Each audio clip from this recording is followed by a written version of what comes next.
As the Guinness World Records most successful composer and recording artist of all time, Sir Paul McCartney has had 60 gold discs and sales of more than 100 million albums.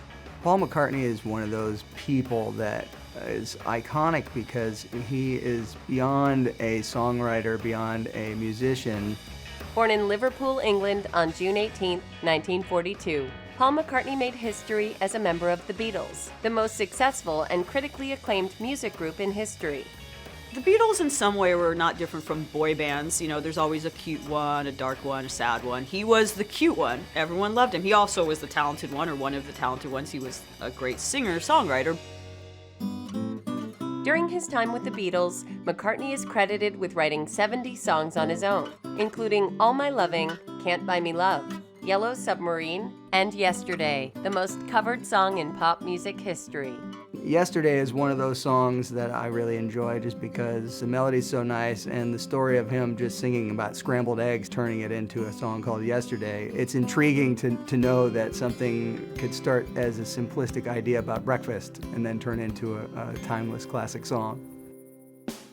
After the Beatles disbanded in 1970, McCartney became the first member to release a solo album.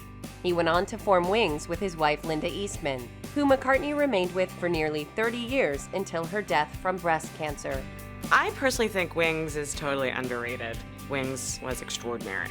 For him to start a band like that, post-Beatles, to have that kind of success was amazing. Paul McCartney became the most successful songwriter in the history of the UK and has written or co-written 32 #1 singles on the Billboard Hot 100. Paul McCartney is really one of the top 5 songwriters of the 20th century and to the 21st, of course.